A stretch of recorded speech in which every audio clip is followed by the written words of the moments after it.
tonight's show is going to be really, really cool because my guest is also a WGBB person. No, don't yawn at that. And the point is, I wanted to interview this guy because he has such an interesting story to tell. See, there are a lot of DJs and hosts on this radio station. It's a station. So I heard this guy's show, and I was like, okay, it's kind of interesting. Get some interesting guests. And the guy is a former New York City police detective. And he was a chief of police for a small town, and does all kinds of stuff like that. And there's this sort of interesting background. He was running for a political seat that he did not win a few years back. Not the kind of thing I would normally be particularly interested in. I'm a culture guy. I want to talk about theater. I want to talk about music, what's going on to an extent in the world, but really what will get me excited is talking about bands and artists and creative types, and also comedy. Those are my things. So if you say, oh yeah, here's an ex-cop, and he has this low-key radio show, which he does on Sunday nights at 7 on WGBB. I'm like, ah. But I talked to him for a while one time when we were both at the station here, and he started telling me the story of his life and of his career, this fella named Lou Telano. And turns out, he was an undercover detective for the New York Housing Police, which was, they took that away a few years ago, but it used to be this almost separate entity from the NYPD. There was the New York Police Department and then the Housing Police, and he was part of that. And he volunteered with a partner of his, John Seppi, for undercover work. And this was the late 60s, early 70s, so they really grunged down with the long hair and beards and earrings and the whole schmear to look like grungy, sort of hippie 1970s midnight cowboy people, except they were undercover cops. And in so doing, well, they certainly had scary moments, adventures, and heavy cop stuff happen. In fact, so much of it happened, and they arrested so many criminals, that they got the nicknames Lone Ranger and Tonto. Lou Telano was Tonto because of, braided hair stuff and a little darker complexion. He's Italian, not Indian. But the other point is, they became so fabled in New York newspaper lore for the rapport that they had and what they did and how they went about doing it, that they became the model, the idea for television Starsky and Hutch. So when I heard that, I was like, whoa, okay, now we've got the creative angle going. Not that Starsky and Hutch was the most creative television show of all time, but this idea of, whoa, this guy I see every Sunday who's just sitting there talking to politicians and stuff, he was like the progenitor of Hutch. And then he starts talking about these things he's been doing since he retired as a police detective, and the fact that he goes to these foreign countries, new countries with new governments, and helps them train their police force. And I'm like, whoa, I gotta talk to this guy. I gotta get this guy on my show. And I did. And his name is Lou Telano, and he will be my guest on Dave's Gone By tonight at 11. It's just 40 minutes away. So do not miss that. It's a really, really, I expect a really cool conversation with him. He's a nice guy. Still muscular guy. I mean, he's in his 60s, and as my wife has pointed out more than once or twice, he looks amazing. He's got this great shock of very well-groomed white hair, built like a but he's not like a monster steroidy kind of guy, but you can tell he's just got the shape and the build, and she's like, wow. And I'm like, okay. Because every guy wants his wife to look at another man and go, wow. But the idea that he's in his 60s and looks like that is pretty spectacular. I mean, he won weightlifting competitions and for the police academy and all that stuff, too. So you'll be hearing all about it tonight at 11 on Dave's Gone By on WGBB-AM 1240, which is where we are. That's the other stuff that I didn't even get a chance to talk about in this hour, but wanted to bring up very quickly before I go here. A couple of sad, weird things in the news. The lead singer of Boston died this week, and believe me, I could not. Boston was never a band. It was like Foreigner. It was so foreign to my listening pattern that it was literally off the map. But no nobody wants to see someone die that youngish who's in the music field. So that was sad. And then the shocker today, when I was surfing the computer when I got to the radio station, that comedian Richard Jeni has died at the age of 45. Maybe the name, you would recognize his face, but he got a couple of TV awards for stuff he did for HBO. One was called Platypus Man, if that rings a bell. And then my favorite, something called like A Big Steaming Pile of Me. Now that's a title I wish I could steal. I guess I can steal it now that Jenny is dead. I'm assuming they're going to be following up on this because this was a gunshot thing where it's an apparent suicide. Shot himself in the face. And so, don't know why. And it's just the weird irony of this is that just this morning on CBS This Morning, that Sunday show that they have that I've always liked, they did a piece on David Steinberg and the show that he's got on one of the small cable networks where he interviews all the comedians, because he's done Roseanne Barr and he's done Seinfeld and Robin Williams, and he gets those kinds of people on the show for an hour, not to do stand-up, but to talk about a life in comedy. And, of course, these are funny people, so they're funny to listen to no matter what. And I was thinking, well, gosh, this is great, and I also wish that he would have more old-timers on the show before we lose them. And it's great that he's getting Jerry Seinfeld to talk about his craft and Larry David to say what makes his comedy tick. But how about make sure that you get the Joan Rivers on and make sure you've got some of the hangers-on. Not that we're going to lose them next week, but they're more likely to go, so to speak. And yet here it is, and you get a 45-year-old journeyman comedian like Richard Jeni, and boom, he suddenly takes his life for whatever reason. So, not a fun way to leave this little big time, but I hope you'll stick around for the next show, which is Dave's Gone By, because we're going to keep it. Well, it'll be mostly we're going to be talking about cops and robber stuff. So strap on your belts and your Reno 911 badges, because that's me, Dave.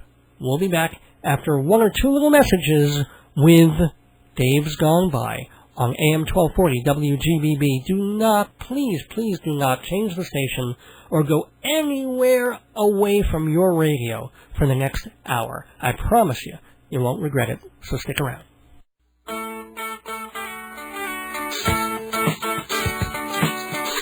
Greetings from Long Island, where every highway is a sunrise. It's time for Dave's Gone By, an hour of comedy, talk, and music brought to you by Total Theater, with your host, Dave Lefkowitz. You've never heard anything like it, so sit back, relax, squeal if you must. Here's the host of Dave's Gone By, Dave! Tropical hot dog night! Like two flamingos in a fruit fight!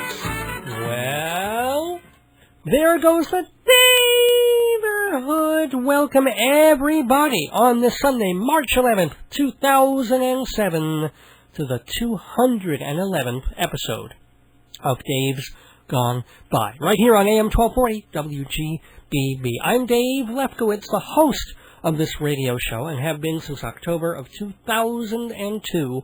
The program is a mix of comedy, talk radio, interviews, music, madness, sketches. It's a bit different every week. That's the point. You just gotta hang in there and get the hang of it. And once you start listening, you get the feel for the show. And hopefully you stick around to hear more and more. Anyway, thanks everybody who were listening in the last hour when we did the Little Big Time, which is the pre-show for Dave's Gone By. Dave's Gone By is so special that it's only an hour long, and yet it needs an hour-long pre-show before it, just to improve the specialness of the Uber show, of the Dave's Gone By main show from 11 to midnight on Sunday nights. And by the way, I forgot to mention in the last hour, because I got a little caught up in talking about the Rolling Stones on TV, and then towards the end mentioning the fact that comedian Richard Jeni died just today or yesterday, shot himself in the face. Which is, that's a hell of a punchline, if you think about it. I wonder, I can't even think of the joke to go with it, but there must be one. Give it one more day, and all his friends I mean, after they stop crying and stuff, they're going to top each other with Richard Jeni death jokes. So, it'll be a joke boom, kind of. Well, no, see, that I'm tired, and I'm straining a little there, but you know what I mean. Anyway, I forgot to mention that I haven't heard from my co-host in a few days, Jeff Goodman. He's sometimes a co-host on Dave's Gone By, but he tends to be my regular co-host on the pre-show, as well as a program called The Big Time that we do out on a Stony Brook radio station. Jeff, of course, was in Thailand for the past 5 or 6 weeks, and going out there, and he's been there a few times before, so he really goes out exploring, and this time he even took a week to go to Beijing and see the Great Wall in China. So he was supposed to be back earlier this week, and I figured to give him a couple of days to get over the jet lag stuff, because it's something like 36 hours of on and off flying to get back from where he was to where he'll be. Now, I'm assuming he's not still sleeping, but maybe he is. So somebody's actually calling on the phone. I'll get that in the commercial, and maybe it's Jeff, and he'll be able to say hello. But let me get through some of the sponsorship stuff, because I've got to get to our guest tonight, our very special guest. But first, I want to say to our sponsors, Hewlett Minuteman Press, 1315 Broadway in Hewlett, 516-569-5577. They are the copy kings of the South Shore on Broadway in Hewlett. 10% off for Dave's Gone By listeners at Hewlett Minuteman Press. Then Performing Arts Insider, which is the Bible of Broadway. Not Broadway in Hewlett. I'm talking Broadway in New York City. It's the place to find out everything you need to know on what's on, off, and off Broadway. Performing Arts Insider. Find out more about that at performingartsinsider.com and mortgagesrock.com. They really do. Again, this is not the place to just apply for a mortgage or a loan. This is a place where you can do that, but you can also learn how to give other people mortgages and loans. You do the paperwork, and once you learn how to do it, you become a broker. Once you become a broker, you start getting the commissions. MortgagesRock.com. All the information is at that website about how to learn to be a broker, and they will help you out every step of the way. And, as I mentioned, Jeff Goodman, who I'm sorry is not here tonight or wasn't able to be here in the pre-show. Hopefully he will be with me on the Big Time, on the show that we do in Stony Brook early Friday morning. But anyway, now that Jeff's back in town, make sure you call him, because he runs an outfit called Fancy Schmancy Balloons. He does the balloons and centerpieces for your parties, for your bar mitzvahs, bat mitzvahs, christenings, funerals, if you really need balloons at a funeral, because that's a different touch. Or an office party, a going away party, your St. Patrick's Day party. If you want balloons and really cool centerpieces, Fancy Schmancy Balloons, 516-797-3229 is the number. Area code 516-797-3229. Okay, now the reason I'm rushing through this whole intro thing this week is because I got a lot of stuff to talk about with a special guest on tonight's Dave's Gone By. Now, he's been a radio host on this program on and off longer than I've been here. I mean, he was off for a couple of years, but now he's been back for a while. And he has this cool show on Sunday nights, it's on at 7, where he talks to either political people or folks who are trying to get into politics and they're running for their first offices and stuff. He also talks to former police officers. Why? Because he is one himself. Lou Telano is a former New York City housing police detective. And what makes that even more interesting is that he's most famous for going undercover.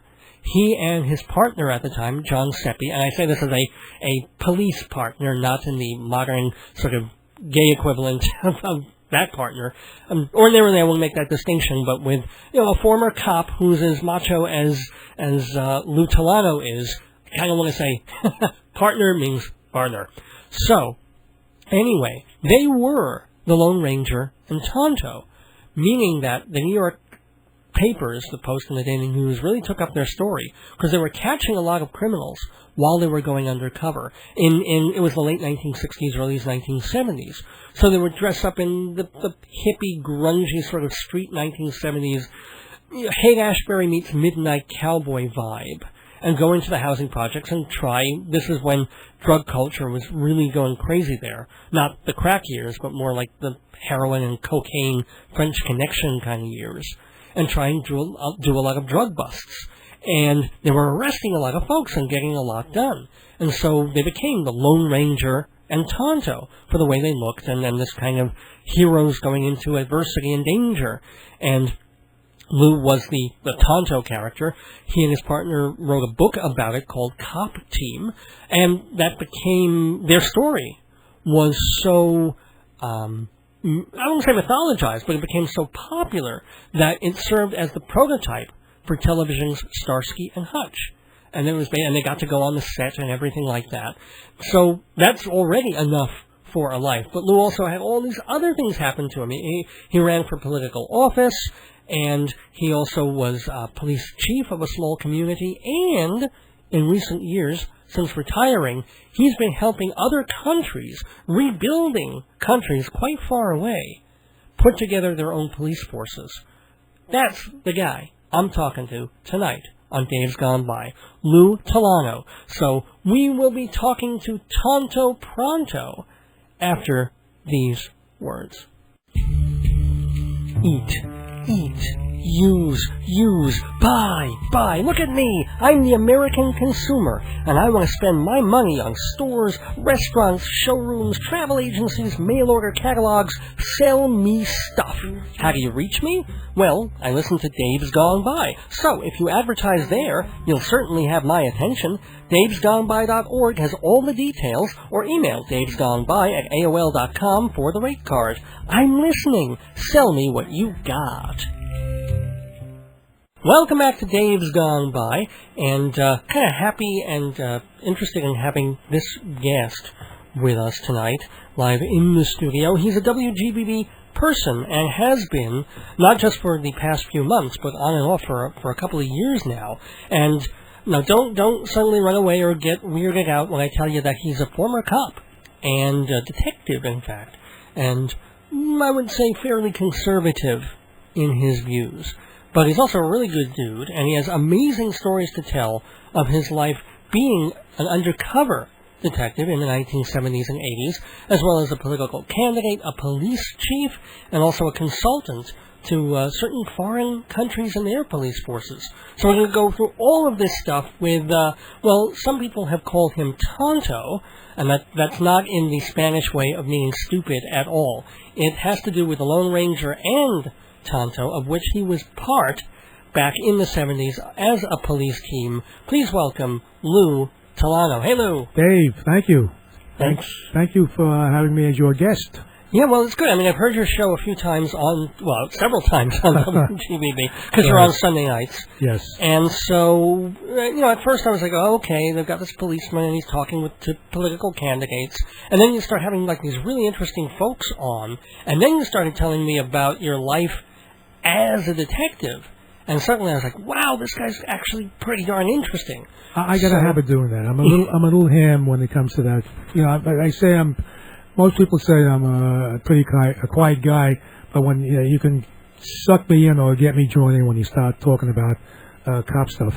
I hope you didn't scare some of your audience away when you said, don't run away because we have a cop on. That might have caused some people to run away.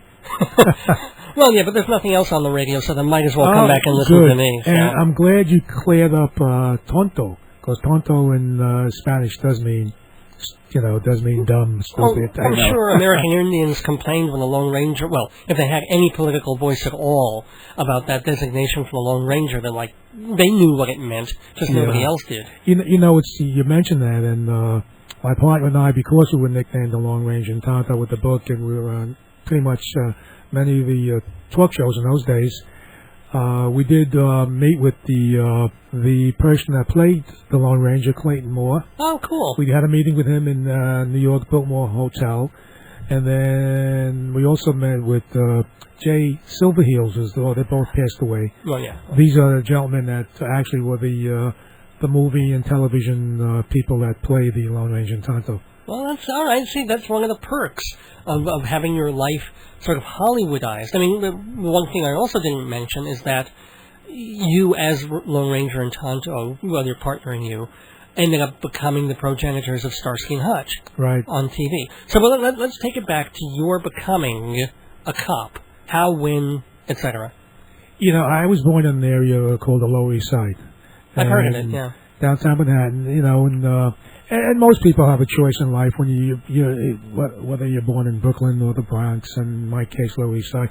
You have a choice as a youngster. Do you want to be a bad guy or a good guy? You know, you can go in either direction.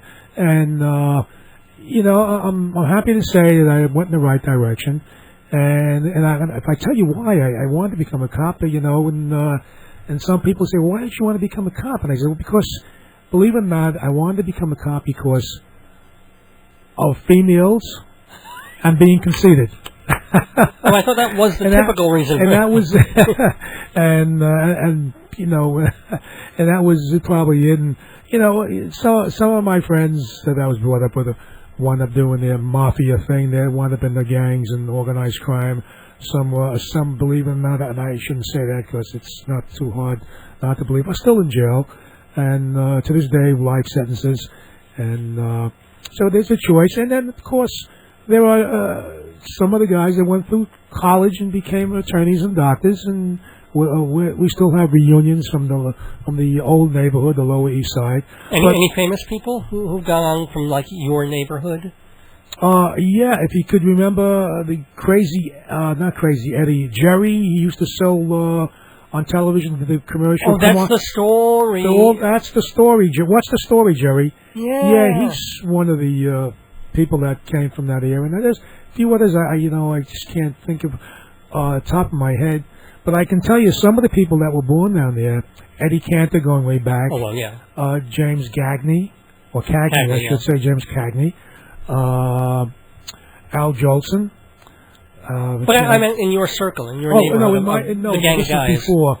No, I'm thinking of Jerry and a few other people, you know, not that became attorneys and doctors, but not, I wouldn't say, not with the exposure I think that I was fortunate enough to get for whatever reason. So you became a police officer in, was it the late 50s or the 60s, or when was it? Actually in the 60s. Okay.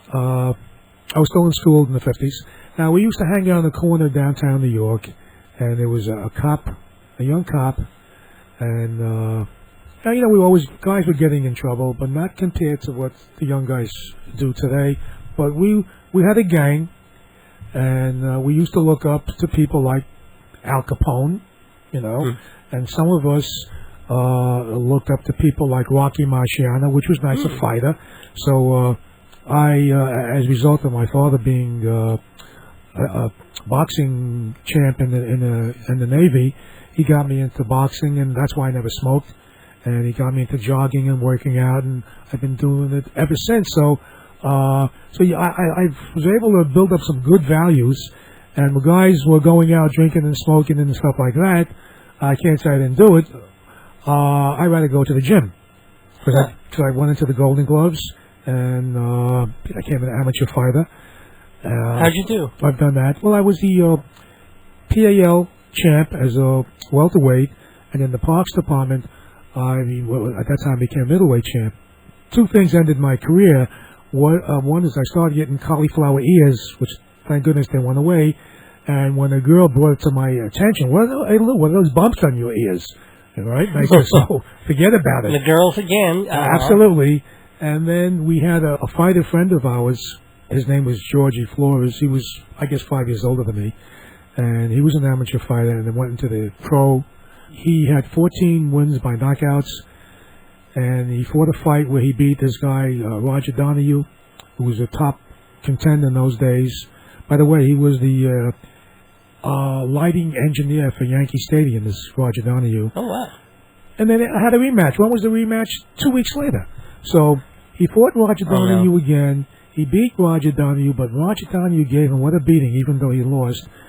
Bottom line is, a month later, Georgie Flores died. Probably had an aneurysm or something like that. Aneurysm, correct. He went into a coma the next day, and they never woke up. And then my father said, that's it, no boxing career. No boxing career for you.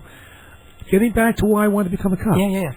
this young cop on the corner. His name was Angelo, and he would talk to us. And in those days, the cops, they spoke to you with a nightstick.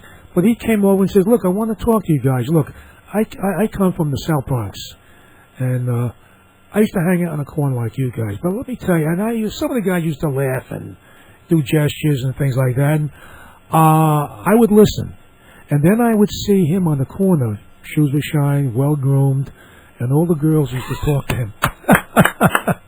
He had more girls around him, and I said, "Hey, this is a good job. You walk around with your pants pressed, nice and clean. You carry your gun. You're well groomed, and all the girls are around you, right?"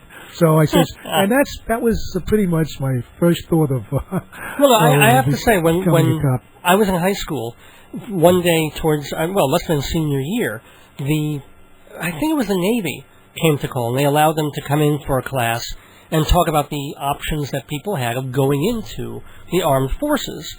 And so, they gave their spiel, and a lot of the class, this being the late 1970s, was kind of, because we had, luckily, most of us, the option of college or working for the parents, and it wasn't a financial necessity of going into the armed forces. But, of course, there were some kids who were kind of interested. But the first question wasn't about danger.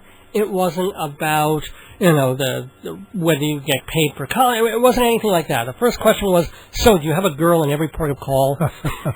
And they said, yes. I mean, they were laughing, but that was, of course, it's guys in uniform. Absolutely. And, and it's true, for whatever reason, young girls like guys in uniform. And especially a sailor's uniform. But the irony is, you went in, you became a cop, I guess a street cop for a while, and then you had the exact opposite of, what we consider a uniform for a long time, because you went undercover, you became a detective. Right. Well, I was fortunate. I hooked up with a fellow, John Seppi, who was the Lone Ranger, and we were like on the same wavelength. He was born and raised in East New York, Brooklyn, and again, I was raised downtown Manhattan. So we were not guys that were born and raised in suburbia. So we lived in tenement buildings. We hung out on the street corners. We sang a cappella. We did all those things, and we interacted with a lot of bad guys. Guys that we'd go in the yard somewhere, and we would see the guys cleaning their guns. Oh, nice. And, and there were times when we were invited, when I say we, him in his area, me in mine, and they would say, well, we're going to stick up a gas station uptown. Hey, Lou, do you want to come with us? And I'd say, no, or stick up a liquor store. And, and then some of these guys graduated, when I say graduated, and, wound up being in organized crime. Right. And some of the guys actually fell in love with that because they saw these guys with the gold watches, the big Cadillacs, again, with all the young girls, well, they were young themselves, but with all the women, and they didn't have to scrounge quarters in their pockets to take some girl out, that had the big bucks. It's the same as drug culture. It's about the bling. It's about having the Cadillac and being the pimp in all senses of, the modern senses of the word, because, you need $1,000, you pull $100 bills out of your wallet, and there it is. It's a good analogy. And when my partner and I used to ask some of these kids, stealing pocketbooks from old ladies or stealing gold change, why don't you go out and get a job? We live in the same area you guys lived in, and some of the response was, well, man, I get $50 a pocketbook, and sometimes $100 that's in a pocketbook. Even if there's $20. He said, I got to work for $35 a week or $50 a week. I got to work at McDonald's. So, I'll be whatever, $50. I got to work all week for that at McDonald's. I can make that in 10 minutes out in the street, And then like you said, Dave, and some of the guys looked up, and you call them a pimp, and they rightfully are in their way, making big money selling drugs, have all the cash, but that's short-lived. They wind up in jail or getting killed themselves, and that's the life. But some of these kids, that's who they're role models. you know. Well, that was hip-hop and rap culture. I mean, that's where the gangster culture. But again, I wanted to get back to your going from a street cop, as it were, to go to volunteering for something a bit more dangerous, but I guess more interesting. Well, you know, I had an advantage. Before I was a cop, I was a New York City correctional officer, so I worked in the jails for several years, and that's an education. And some of the places like California, I think Los Angeles, or some of them, you especially in the sheriff's department, you have to work a year in a jail before they send you out in the street, and you get an education. You know, in the jails, you know, you learn how to deal with the different types of not people, different types of criminals. And so when I hit the bricks, started walking the beat, I was more observant. I could spot things, not only because of the neighborhood I came from, but also from being a correctional officer. So I had an advantage to some of the guys that was in my class in the police academy, who came from suburbia. Volunteering and getting involved in working undercover and playing clothes was interesting, something that we liked and we enjoyed it. We got a kick out of it. In my case, in the 60s, the TONTO came in pretty much the nickname because I had hair down to my shoulders. Well, wait, you weren't allowed to have that until you started going on You do that undercover, correct. Yeah. Correct. I wore a headband. And I'm probably one of the first guys to wear an earring. Did you actually have to have your ears pierced, or was it a clip-on? I had a clip-on with the long hair. Yeah, I didn't want to go that far. So, you know, and that's how it came about. And I used to, go out in the street, and it was good for two reasons. Besides enjoying it, during working undercover and going after drug dealers, which was our focus, not the drug addicts, although you get drug addicts first, and that leads you into the drug dealers, but you got guns off the street. And then if there were certain cases, homicide cases, or major crimes, some of the people that you locked up, you wouldn't even have to ask them. They say, look, we could tell you who killed that old lady, that lived in that building and that, we know. You listen to them, and of course you work with the district attorney, and you give them a break. But since it wasn't our thing, me and my partner, we would give it to the detectives, the leads, and they would follow it up. So it was good because it was a challenge, and it was rewarding.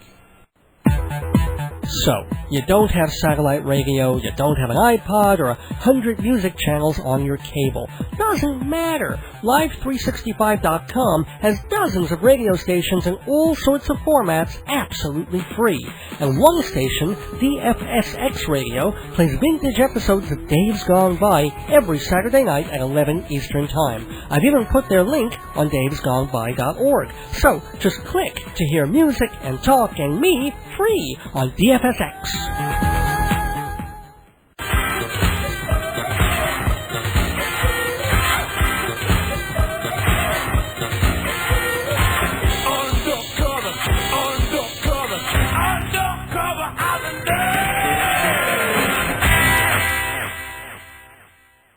Hi, this is Lou Telano, and you're listening to Dave's Going By on WGBB. What were some of the more dangerous, or I hate to use the word exciting because that's kind of a wrongish word to use, but some of the heavier situations that you and your partner found yourselves in?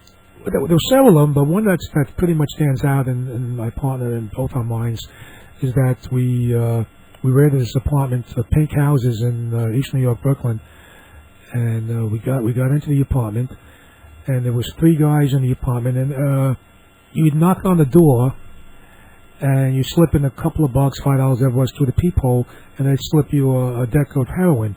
So we did this for, I guess, 2, 3, 4 weeks, and then it was time to get the warrant, and 4 of us were going to hit the apartment, which we did.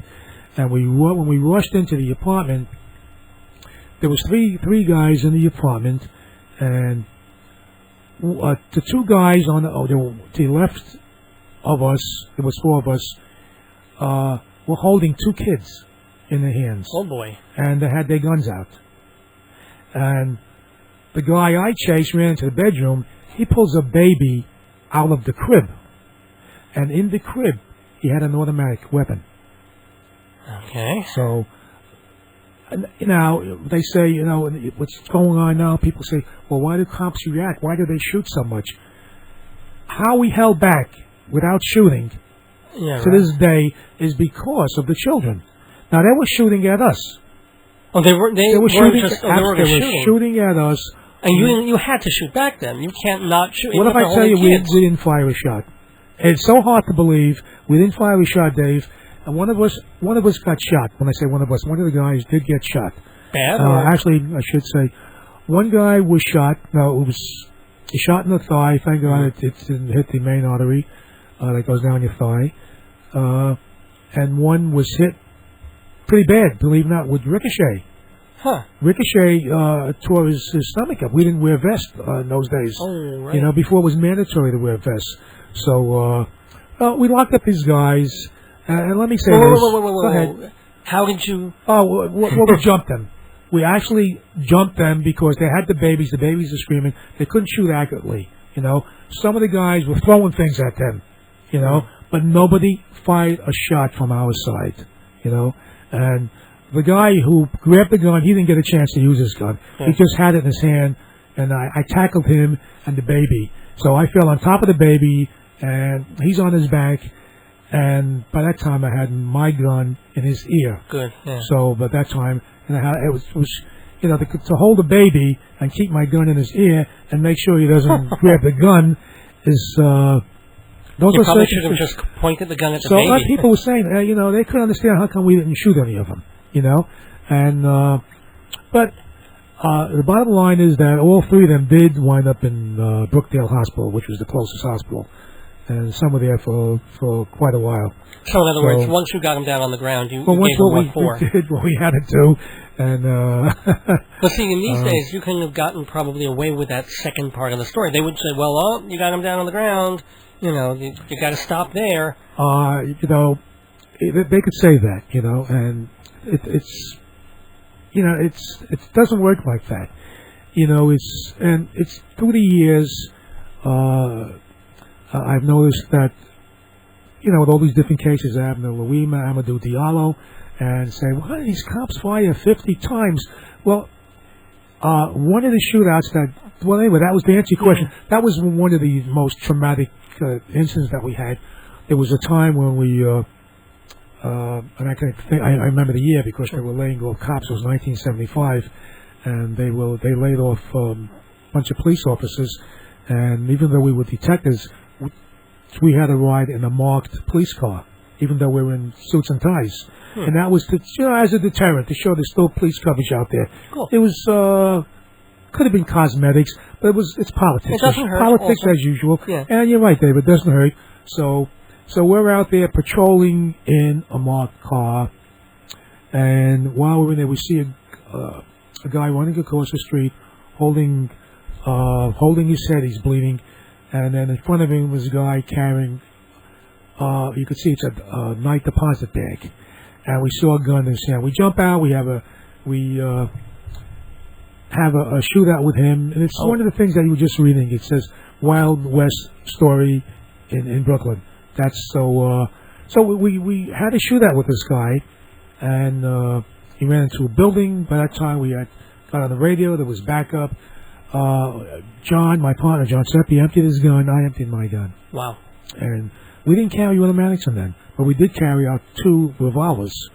So we had an off-duty revolver and a regulation revolver. So we carried both guns. Right. So and the guns only held, I should say, the regulation 6 rounds, the off-duty 5 rounds. Today they have double that in one gun, in one automatic weapon. So when we got him into the precinct, he was in the precinct downtown where we had the incident with him. He's in the cell and he says, "Hey man, I don't feel good." "What's the matter?" He says, "Well, and he pulls up his shirt. Yeah. He shot 6 times. Oh, he was? Oh, he yeah. was, and we, of course, we tackled him, we fought with him. So he had blood on him, but we didn't know most of the blood was coming from the wounds. Oh, my. John, but to this day, John doesn't know if his bullets hit him. I don't know if mine do, but we argue back and forth. No, it was mine because we still kidding around about that.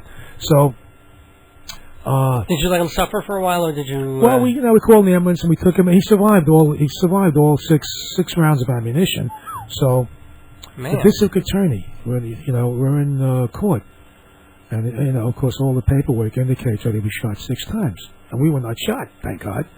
But I see. And they started to ask, well, wait a minute, if you were same, even in those days. And the district attorney said to me, I was so pissed off with this question. He says, well, how come you shot him 6 times? And I says, well, Mr. DA, that's what my gun would hold. So that's probably not the answer that you would hear on Law and Order. Yeah. Even the complainant who owned the parking garage, he was probably followed from the bank into the parking garage, and that's where the stick-up went down. That's where the guy decided to stick him up off the street in the office. He was by himself in the parking garage on DeKalb Avenue, Brooklyn, downtown Brooklyn. And but he was yelling and screaming. He kept saying the complainant to the DA, if it wasn't for the assistant DA, if it wasn't for these guys, I wouldn't be here. They saved my life. And I know the district attorney at that time, I think, was Eugene Gold. I'll go right to him. If you indicate that you think these guys did anything wrong, I'll go to, I don't know if it was Mayor Koch or one of the mayors, and maybe Beam. And he said, my family knows the mayor. And the ADA says, no, I just have to ask these questions. So well, he does. I mean, that's his job. It's your job. It's the game. It's the dance you do, as a matter of course, of what you guys do. By the way, we're talking with Lou Telano, and he hosts a show called Streetwise on the Dave's Gone By station, WGBB. We'll have more with Lou coming up. If you love Broadway, off-Broadway, cabaret, opera, and dance, isn't it time you subscribe to Performing Arts Insider, the ultimate guide to everything on the stages of New York? Listings, reviews, box office, and production news, all at 10% off for Dave's Gone By listeners. To subscribe or get a sample issue, call 516-295-1511, 295-1511, or see performingartsinsider.com. Hi, this is Lou Telano, and you're listening to Dave's Gone By on WGBB 1240 AM. Dave Lefkowitz, and I speak Yiddish, and I had it's a shame how Dave Lefkowitz. You speak Yiddish? Yeah. How do you speak Yiddish? Well, I speak Yiddish because I was born in New York's Lower East Side, mixed area, and I did work a while for Rabbi Jacob Joseph School for Orphan and Refugee Jewish Children. You're kidding me. Yes, and was on East Broadway and Clinton Street, the whole Lower East Side. And, we talked about it before. I lived in the neighborhood on the Lower East Side, and we have reunions in Florida with guys and gals from the neighborhood. And we talk about some of the things that were interesting, colorful area is that if you walk into your building, which was not a project, we couldn't afford to live in a project. We lived in a tenement building. And in the tenement building, when you'd walk in there, you would smell the sauce from all the different pasta, right? Right. And then you would hear, I'm going to do what you'll hear chopping. And that's the people making gefilte fish. They would make, so in that building, and then you smell Greek food.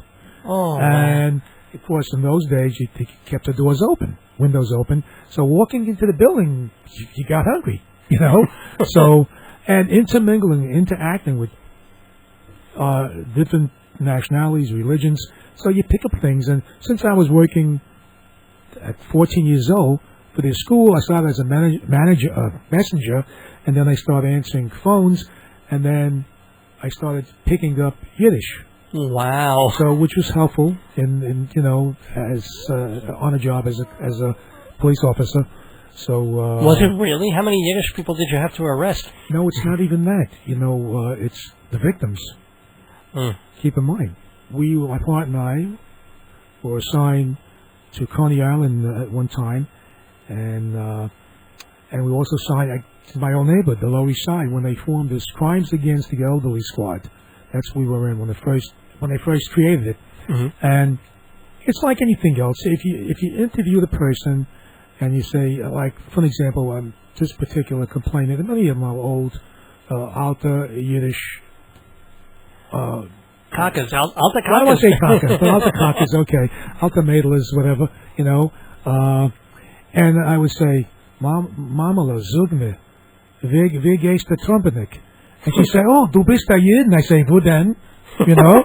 And they would open up. They feel comfortable, you know. And not having a clue that you were Italian. Yes. I mean, you know, dyed in the wool, Telano, Italiano, yeah. Interesting that you mentioned that, because in the same neighborhood on the Lower East Side, my name being Telano, like you said, and my first name being Louis, which I don't know anybody calls me Louis, thank God. You know, either Louis from the old neighborhood or Lou when I was police officer, detective, and chief of police, what they'd call me chief, of course. But the guys, the Jewish guys I hung out with, they would call me, and you're going to kick out of this, Label Telena. Label Telena. Well, Telena is Telano, right? Well, label for Louis. And Telena means Italian in Yiddish. Oh, well, there you go. I didn't know that. I don't speak Yiddish. I used to speak a little Hebrew, but not so. That's and they would say it like Louis the Italian, Label Telena. Yeah, you know, Label Telena. Very sweet. So it's, you know, but some of the Jewish people I interviewed, they would say, you know what your name means in Yiddish? I said, yes, I do. You know, it means I'm a guy.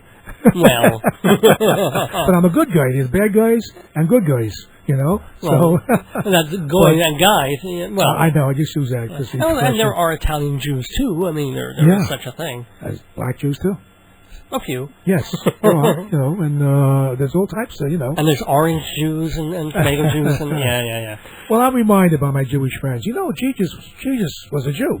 You know. Yeah. And you know what I say? Life, and I say, "Vuten." You know? That's right. Where else could you have been? At that point, it wasn't a Mooney. Yeah.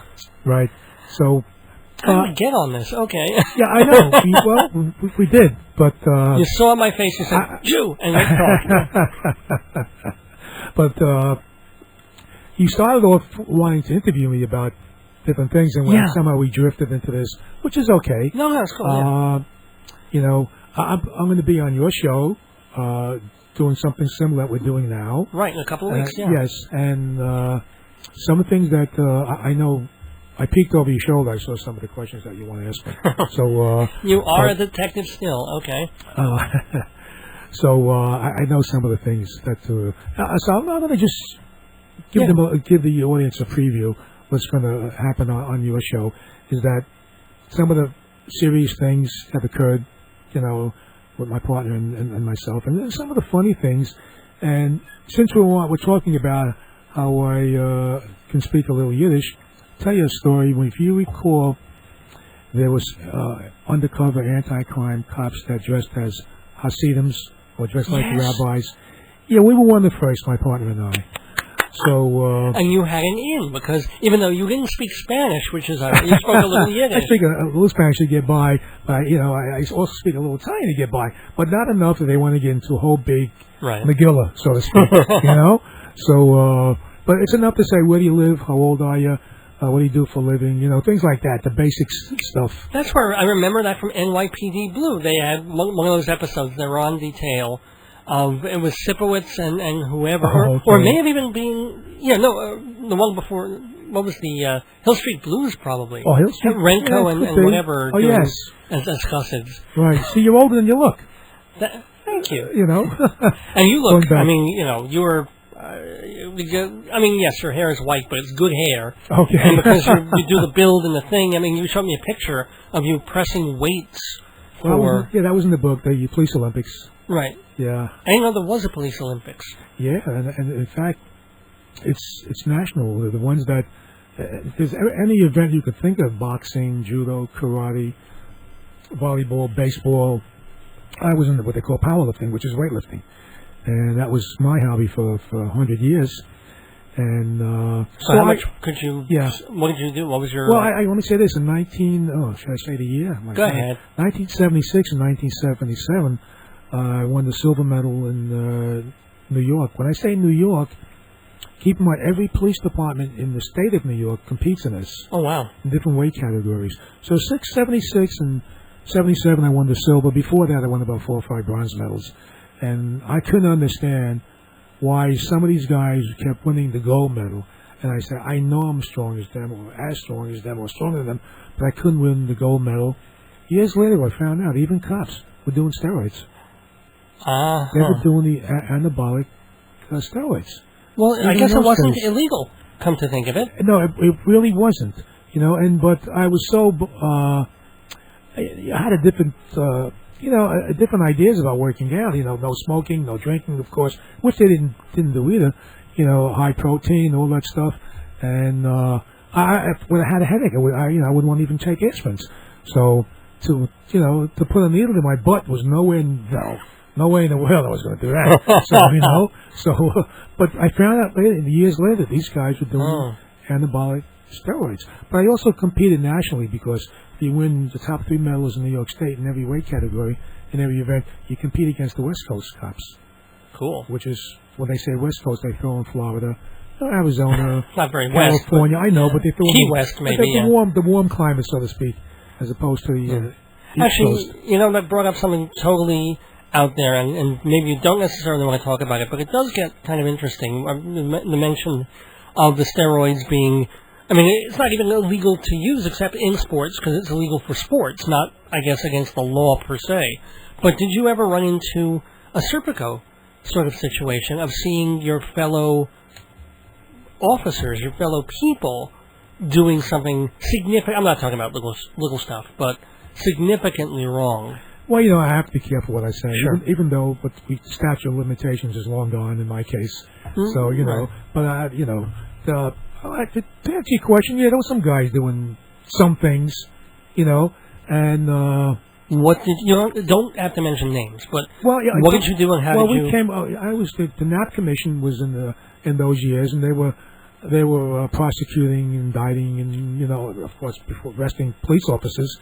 So I knew some of those guys that were arrested. Yes, and you mentioned Serpico, but the person that allegedly shot Serpico is really not the person that shot him. How I know is that his name was Mambo, and this guy was a meek drug dealer. He was so afraid he wouldn't even carry a gun. This guy did not shoot Serpico, the one who was arrested for it.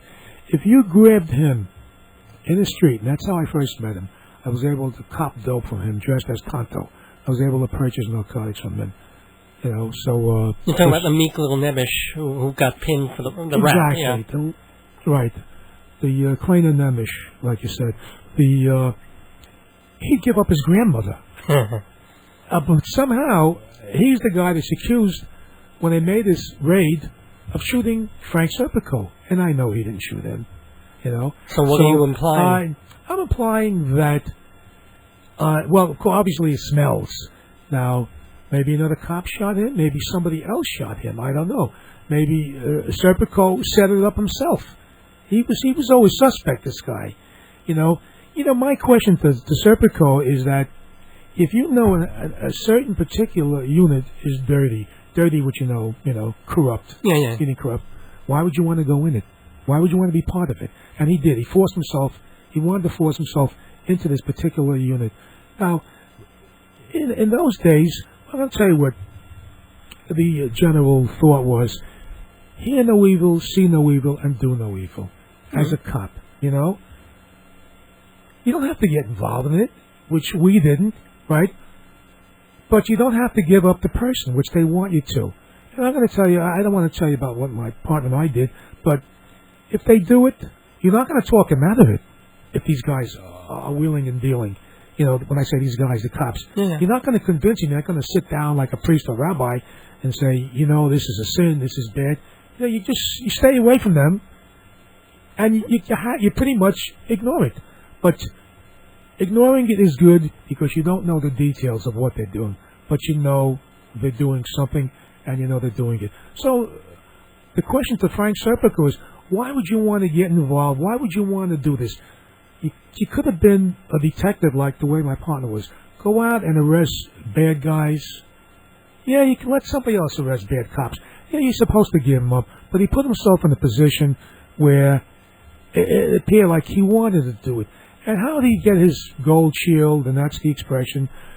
You become a detective from being a police officer. He got it when he was shot. He was promoted while he was laying in a hospital bed. You're talking about Frank Serpico. Yeah, right. He was given his gold shield while he was shot. Not anything that he did. He didn't do a damn thing, this guy. He just had long hair and a beard. That's the extent of it. You know? It's like a Purple Heart. I mean, if you got shot in the line of duty... Absolutely, but you don't get promoted to detective. You know, what did he do? Who did he apprehend? What was the case? Nobody else got promoted. Well, maybe the department wanted to promote him as a way of having him like the police more and go after criminals instead of criminals in the police department. Well, he never did that because he retired. That was payback. So, you know, for giving up cops. Well, yes, it was. Obviously, it was. That's what it was. So, well, you have to admit, it may have been not a nice thing to do since these were your brothers, but it was a brave thing to do. Probably braver than going out on the street at some point and knocking around a drug dealer. In those days, it could be. Probably in these days, too. But, pretty much, you know, it's the way of life in the police department. You know, it's just, you just don't do certain things. You don't have to be involved with that. And, you know, and the cops that were arrested and indicted, by the way, Najari pretty much indicted many cops, but he only got, I think, 10% convictions. On the Najari was running the NAP commission at the time, the prosecutor. He only got like 10% conviction rate in that. So, well, you know, I'm not just wanting to pull this into like the 1970s and right. I mean, you've got those two guys now doing time. Those two cops who shot those people. They were working, I think, for the mob in a way. I'm sorry, I'm blanking on the details. No, this is recent. This is when in the past year they were convicted. Yes, I mean, these guys were bad guys, assumedly evil. Evil guys, and they should do at least life. But who opinion. was the one to go out there and get them? You know, that's more recent than my time, and I happen to know these guys.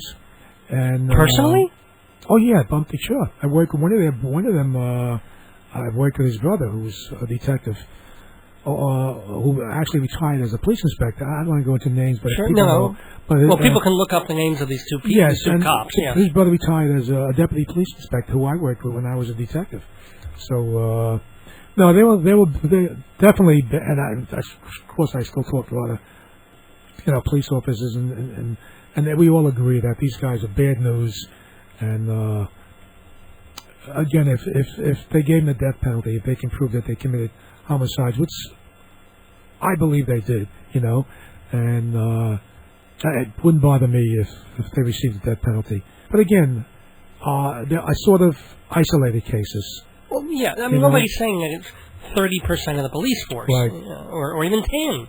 Right. And just if it doesn't get rooted out from within, then who's to necessarily root out until God knows how much longer it goes on. That's all. Absolutely. But, anyway, what else, Dave? You're interviewing me.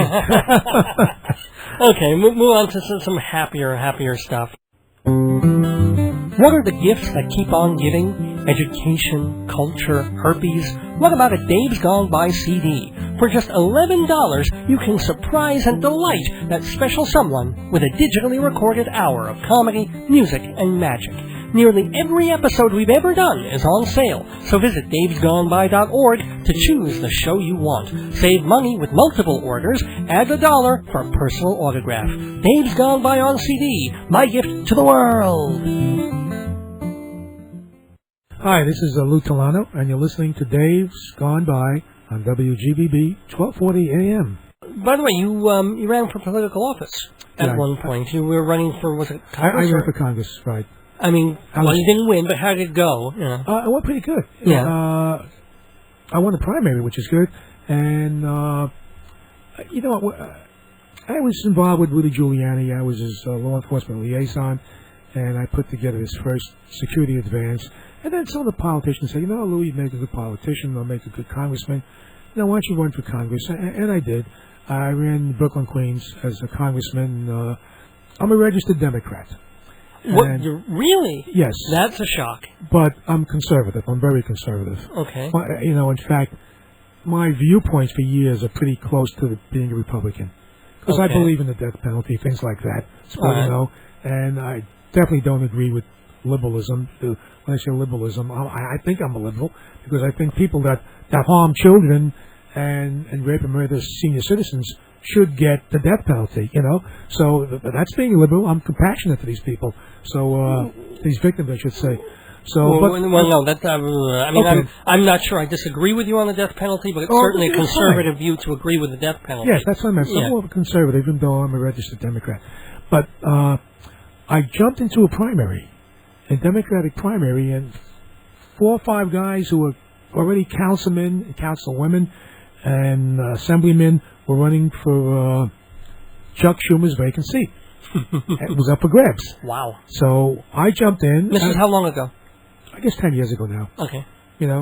Or 9 years ago. Yeah. And I jumped in into the primary, and all of them got together, which they all hate each other, and challenged my petitions to get me off the ballot. And it was successful, because I couldn't afford to respond to each individual particular How many signatures did you need or something like that? I think 1,500 or no, I needed more than that. 2,500, and I had them, but they challenged them, so I dropped out. And when I dropped out, the Republican Party called me because I'm going to tell you this: with my last name, I got the endorsement from the Jewish Post and the Jewish Press. Because it was Italian and Jewish. And besides, full circle. Besides all the other union endorsements, civil service endorsements, and I was doing good fundraising. And they asked me to run as their Republican candidate against Anthony Weiner, who won the Democratic primary. And P.S., what happened with that? Well, because I ran in the Democratic area. But they tell me I got more votes than Mayor LaGuardia did as a Republican candidate. I did very well running. Did you like politics, or is it just like, ugh? Actually, both. How do you say both? You like it, and it is ugh. Right. Well, what was the ughy part? Did you already, even though you didn't win, did you find yourself making compromises that you didn't, or shaking hands of people that you had to wash afterwards? Everyone has a dream, and I had a dream that I would be, and I still do, it's more of a reality, that I would be like the old Untouchable movie, or that they had the Untouchables on television. I think I would be hated by everyone, because I think I would be an untouchable congressman. Huh. And that was my belief, You couldn't schmare me, right? And you're not going to corrupt me. So I'm going to do what I think is best for everyone. That was actually the idea probably of Bloomberg coming in. He had so much money that the idea was that he could do and be his own man just because no one could pay him off, or he had all the money. And money wasn't a factor in his running. So at least that was the idealized version of what Bloomberg was supposed to be coming in as mayor. Absolutely right. And Ed Koch was like that. Ed Koch was very wealthy in his own right. Right. And you couldn't touch him with money. And when I say touch him, they do it different ways. It's campaign donations, contributions, whatever you want to call it. There's other ways that what they do in politics in this country. So, but the mistake he made was he had trust in his commissioners, and they were corrupt. I shouldn't generalize, but many of them were corrupt. Okay. And that was sort of pretty much a downfall in his case. And he couldn't fight crime. New York went downhill and financially. Actually, it went downhill with David Dinkins. As far as much worse. It started as like a little gravel slide, and then it just became literally like a. He was the worst mayor New York City's ever had. No two ways about it. The worst, and the dumbest. Wow. And that's a fact. You have a picture with him, Well, he was smart. He came to. I had a dinner, and I said something about him in the newspapers. When I was campaigning for Giuliani, I was interviewed on the steps of City Hall, and I made a statement that if David Dinkins becomes mayor of the city of New York, the city will see the worst crime wave in New York City history. And it happened. Well, yeah. So he's being a good politician. I say he's dumb. Being a good politician, he did like most politicians did. Don't target your enemies. Try to make friends with them. So I had a major fraternal order of police event in New York, and he stopped by. Well, you got it. He stopped by, and he's the mayor of the city of New York. Absolutely. So, of course, politics makes. And he's the mayor of the city of New York. So, of course, I had to acknowledge him, introduce him, acknowledge him, and whatever, and took pictures together, So, I don't know. I think if someone said that about me, I'd hate them forever. But, If you like the laughs I bring you every week on Dave's Gone By, I'll bet you'll like my book a whole lot too. It's called Marriage, Babies, and the End of the World, full of short and funny plays about everything from blind dates to dead people to a bowl of prunes. Marriage, Babies, and the End of the World, available from Holvo Books on my website, davesgoneby.org. Makes a great gift, and the laughs are on me.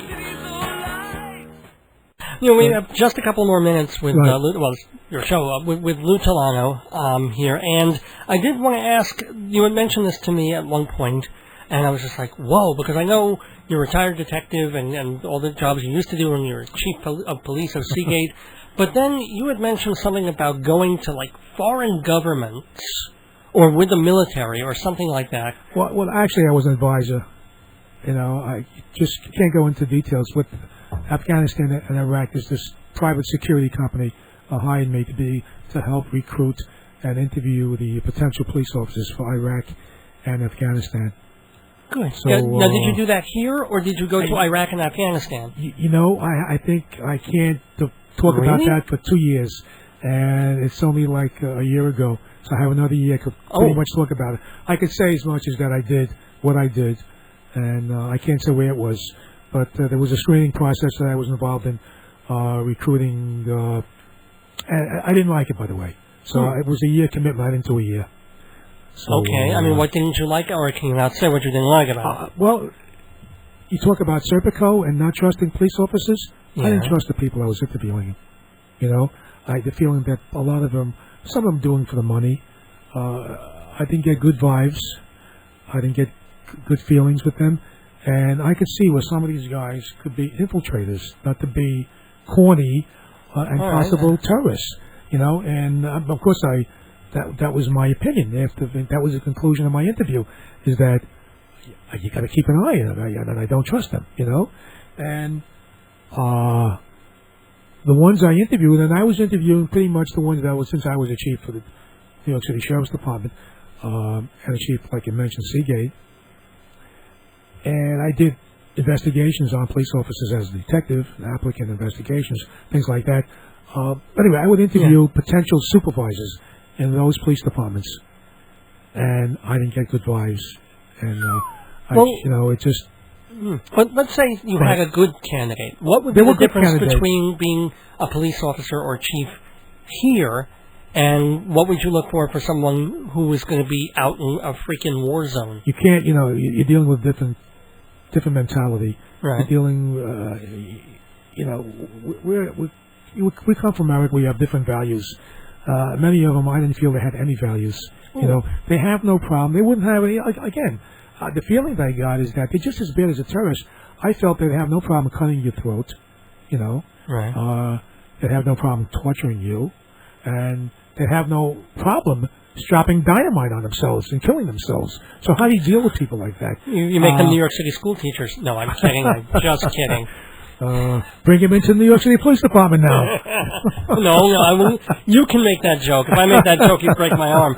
But Lou Telano, I guess we should wrap up. But it's been fabulous talking to you. Well, we talked about some of the things, Dave.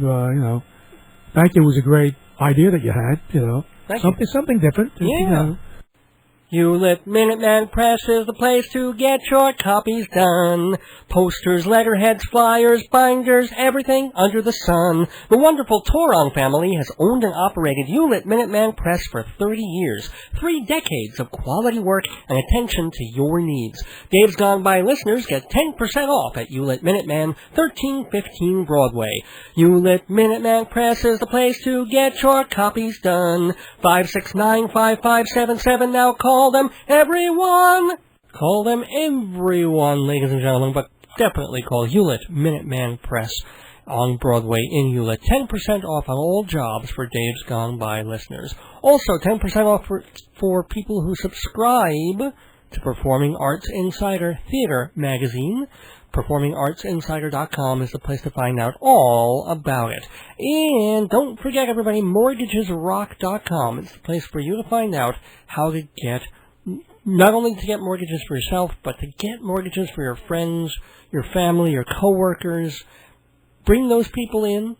You do the paperwork. The more paperwork you learn, the more commission you earn. MortgagesRock.com. And finally, on the sponsor end, going to give a shout-out to my good friend Jeff Goodman, who is hopefully back from Thailand and will be back in town this week.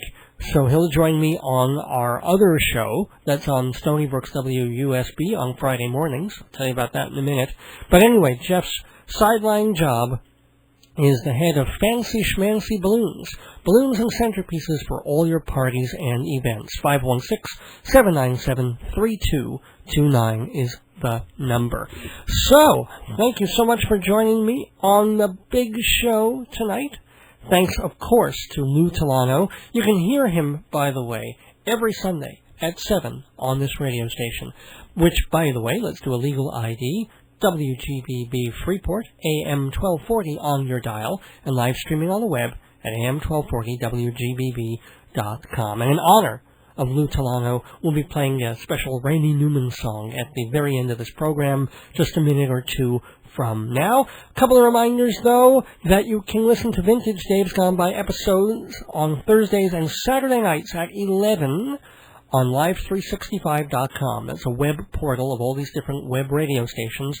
The DFSX Radio Comedy Channel on Live365 is the one that plays Dave's Gone By episodes Thursdays and Saturday nights at 11. They play 2 different ones each week. And also, a very cool thing, for a long time, TheaterPod.com had a podcast of our 100th show. Well, they went ahead and they put up 25 different shows on TheaterPod.com now. You can listen to them for free at any time of the day or night. They're up there permanently, or at least for the duration.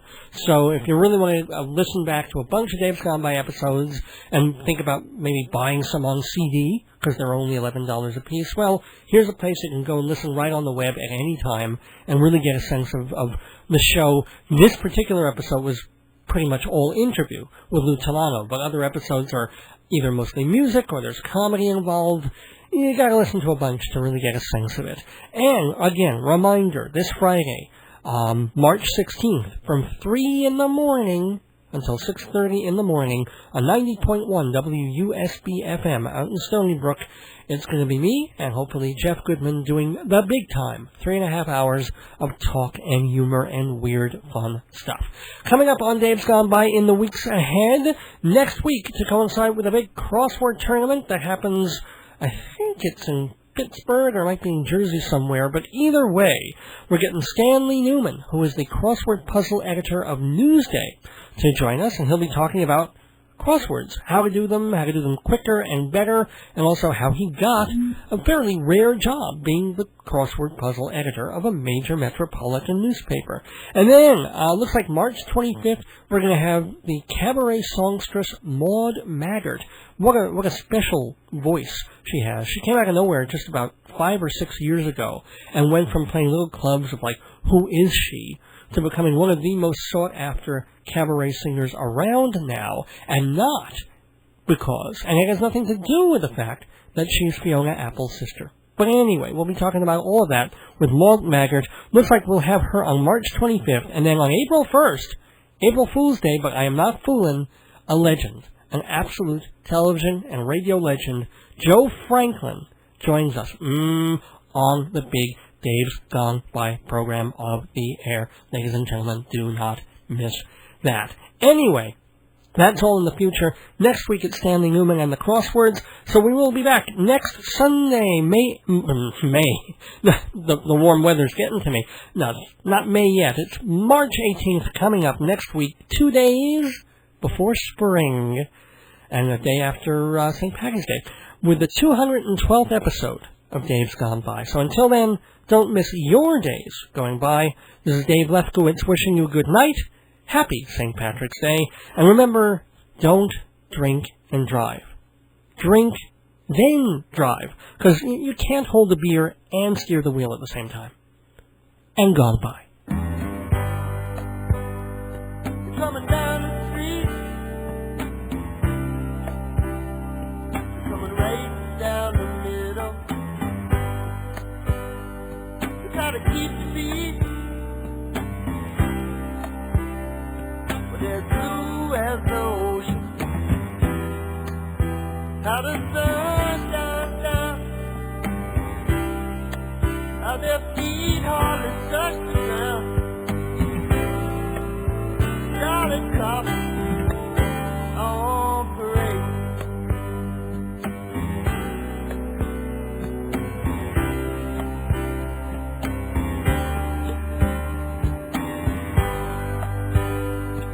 Come to black and white,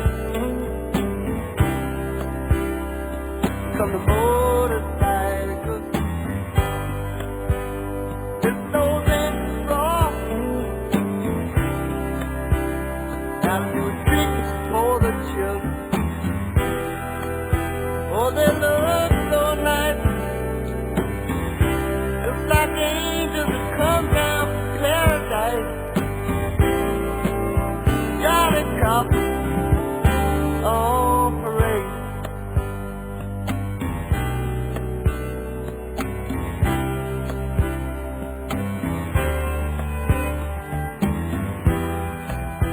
Oh, mama, that's life for me. When I'm grown, that's what I wanna be.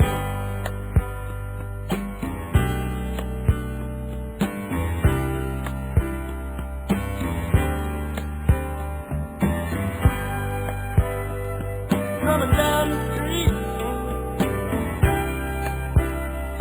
coming right down the middle. Try to keep the beat, coming to the heart of the city. Oh, it's all so nice, just like angels that come down from paradise. Johnny Cop on parade.